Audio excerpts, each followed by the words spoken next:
যোধা আকবর ২০০৮ পরিচালক আশুতোষ গোয়ারিকর ধরন ঐতিহাসিক নাটক রোমান্স ভাষা হিন্দি অভিনয়ে হৃতিক রোশন ঐশ্বরিয়া রায় বচ্চন সোনু সুদ কুলভূষণ খারবান্দা রাজা মুরাদ প্লট সারাংশ যোধা আকবর হল আশুতোষ গোয়ারিকর পরিচালিত একটি মহাকাব্যিক ঐতিহাসিক রোমান্স চলচ্চিত্র যা ভারতে মুঘল যুগে ১৬ শতকে সেট করা হয়েছিল।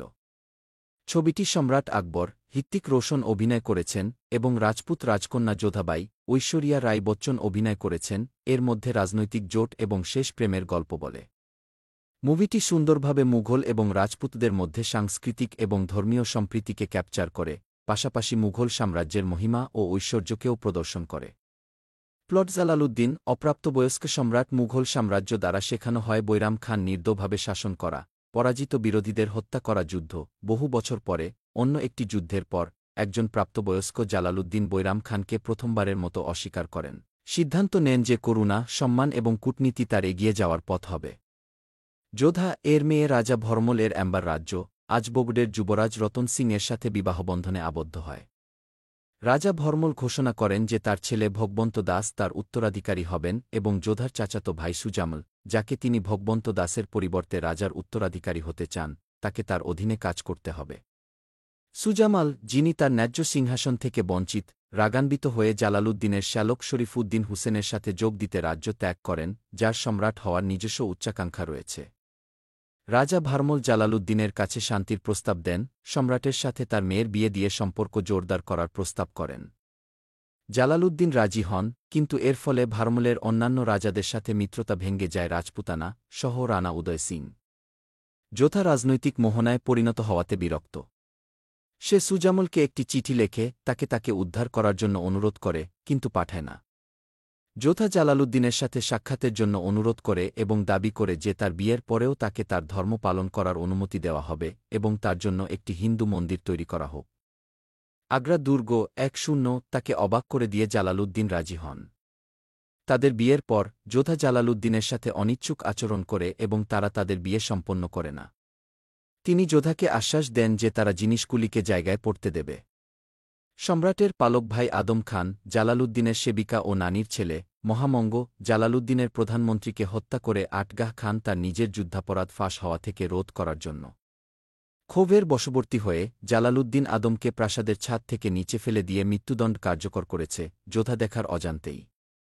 দৃশ্যটি তাকে জালালউদ্দিনের সহিংসতার ভয় এবং ন্যায়বিচারের প্রতি তার আবেগপূর্ণ ভালোবাসাকে সম্মান করার মধ্যে ছিঁড়ে গেছে। মহামঙ্গ যোধাকে তুচ্ছ করে। তিনি যোধাকে তার সামনে অপমান করে জালালউদ্দিনের বিয়ে ধ্বংস করার ষড়যন্ত্র করেন। যোধা যে চিঠিটি সুজামালকে লিখেছিল তা সে খুঁজে পায় এবং এটি পাঠিয়েছে, এবং সুজামাল যখন গোপনে যোধার সাথে দেখা করতে আসে, তখন সে জালালউদ্দিনকে ইঙ্গিত দেয় যে যোধা তার প্রেমিকের সাথে দেখা করতে গিয়েছিল। জালালউদ্দিন তার লোক পাঠায় সুজামালকে গ্রেফতার করতে, যারা মনে করে যোধা তার সাথে বিশ্বাসঘাতকতা করেছে এবং পালিয়ে যায়। জালালউদ্দিন যোধাকে অম্বরের কাছে ফেরত পাঠায়। যোধা তার চরিত্র নিয়ে প্রশ্ন তোলায় ক্ষুব্ধ, ব্যাখ্যা দেন না। পরে জালালউদ্দিন সত্য জানতে পারে এবং অম্বরের কাছে যায়, যোধার কাছে ক্ষমা চায় এবং তাকে ফিরে আসতে বলে, কিন্তু সে অস্বীকার করে। পরিবর্তে যোধা তাকে তার সম্পর্ক এবং সাম্রাজ্যের কাজ তদন্ত করতে বলে। জালালউদ্দিন ফিরে আসেন এবং ছদ্মবেশে সাধারণ লোকদের মধ্য দিয়ে ভ্রমণ করেন যাতে তার জনগণের সমস্যাগুলি আরও ভালোভাবে বোঝা যায়। তখনই তিনি বুঝতে পারেন যে মুঘল শাসনের কারণে নাগরিকরা খুশি নয় বৈষম্যমূলক তীর্থযাত্রা কর অমুসলিমদের উপর। জালালউদ্দিন এটি বাতিল করে এবং ঘোষণা করে যে তার সাম্রাজ্যে প্রতিটি ধর্মের অধিকার রয়েছে। এটি যোধাকে প্রভাবিত করে, যিনি তার কাছে ফিরে আসেন। তার নাগরিকরা তাকে আকবর, মহান একজন, উপাধি দিয়েছিলেন। একটি উদযাপনের সময় শরীফুদ্দিন হোসেনের প্রেরিত একজন আততায়ী আকবরের দিকে একটি বিষাক্ত তীর নিক্ষেপ করে। যোধা নার্স আকবরকে সুস্থ করতে সাহায্য করে এবং এই জুটি সত্যিকার অর্থে গভীর প্রেমে পড়ে। সুজামাল, শরীফুদ্দিন হুসেন এবং তার সহযোগীরা অ্যাম্বার আক্রমণ করতে অগ্রসর হয়।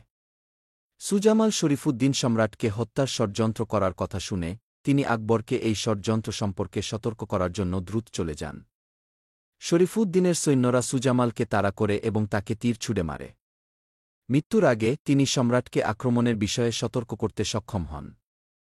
আকবর হাতে হাতে লড়াইয়ে শরীফুদ্দিনকে পরাজিত করেন এবং তারপর তার ৭ বোনের জন্য তার জীবন বাঁচিয়ে দেন বকশী বানু বেগম, কিন্তু তার শিরোনাম থেকে তাকে ছিনিয়ে নেওয়ার আগে ৯ ভাইসরয় এর আজমির এবং নাগৌর। অবশেষে আকবর তা ঘোষণা করেন, হিন্দুস্তান মানুষ একে অপরের ধর্মকে সম্মান ও সম্মান করলে একটি শান্তিপূর্ণ ও সমৃদ্ধ দেশ হবে। চলচ্চিত্রটি একটি ভয়েসওভার দিয়ে শেষ হয় যে যদিও তাদের প্রেমকে উল্লেখযোগ্য গুরুত্ব দেওয়া হয় না, যোধা এবং আকবর নির্বে একসাথে ইতিহাস তৈরি করেছেন। আকবর ও যোধা পরিচয় চলচ্চিত্রটি শুরু হয় একজন তরুণ জালালউদ্দিন মোহাম্মদ আকবর তার পিতা হুমায়ুনের মৃত্যুর পর মুঘল সাম্রাজ্যের সিংহাসনে আরোহণের মাধ্যমে।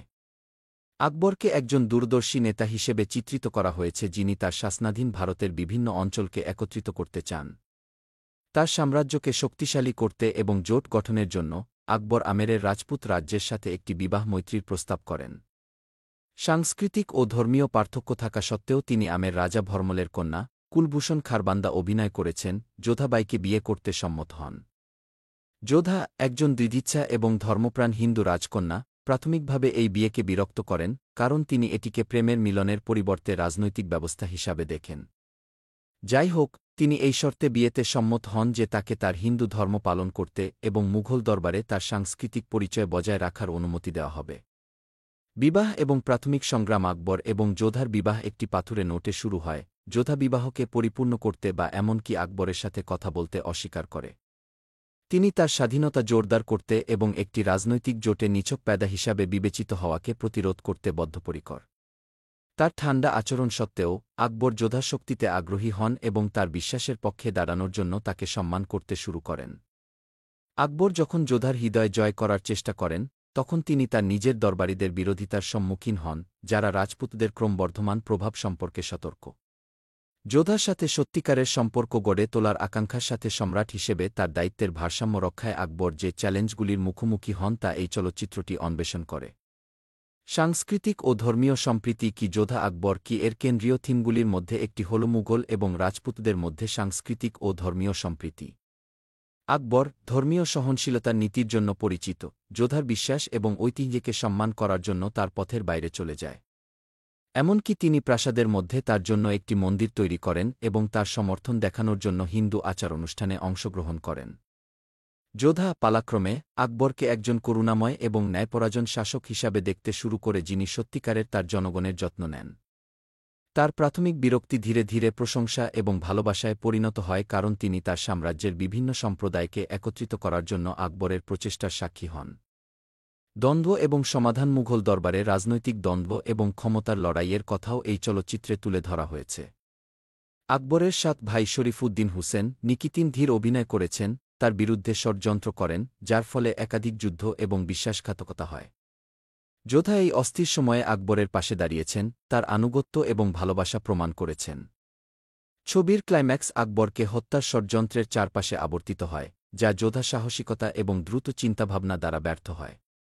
এই ঘটনাটি তাদের বন্ধনকে দৃঢ় করে এবং আকবর প্রকাশ্যে যোধার প্রতি তার ভালোবাসার কথা ঘোষণা করেন, তাদের সম্পর্ককে পারস্পরিক শ্রদ্ধা এবং স্নেহের এক হিসাবে দৃঢ় করে। থিম এবং সিম্বলিজম কি যোধা আকবর কি প্রেম, সম্মান এবং ঐক্যের বিষয়বস্তু অন্বেষণ করে।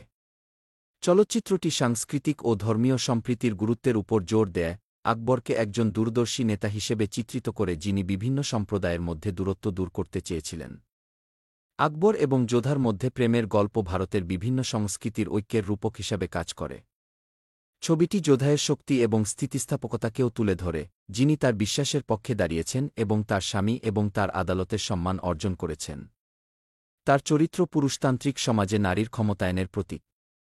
পারফরম্যান্স সম্রাটের ক্যারিশমা, বুদ্ধিমত্তা এবং করুণাকে ধারণ করে আকবরের চরিত্রে হৃতিক রোশন একটি শক্তিশালী অভিনয় করেন।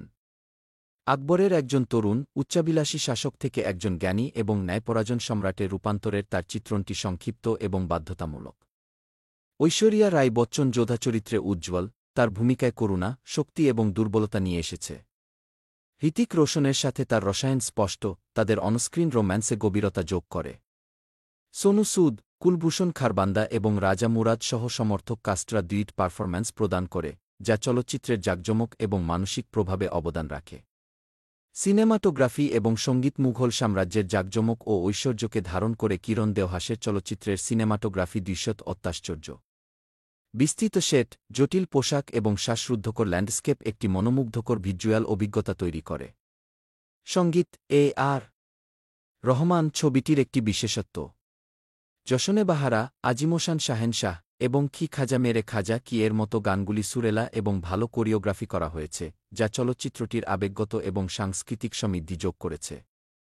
উপসংহার কি যোধা আকবর কি একটি দৃশ্যত অত্যাশ্চর্য এবং আবেগগতভাবে শক্তিশালী চলচ্চিত্র যা ভারতের সর্বশ্রেষ্ঠ সম্রাটের একজনের জীবন ও রাজত্বের একটি আভাস দেয়া।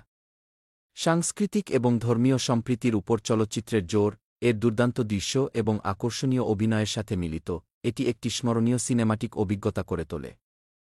আপনি ঐতিহাসিক নাটক, মহাকাব্যিক রোম্যান্স বা ভারতীয় সিনেমার অনুরাগী হন না কেন, যোধা আকবর কি এমন একটি চলচ্চিত্র যা একাধিক স্তরে অনুরণিত হয়। এটি একটি বৈচিত্র্যময় এবং বহুসাংস্কৃতিক সমাজে ভালোবাসা, সম্মান এবং ঐক্যের শক্তির একটি মর্মস্পর্শী অনুস্মারক।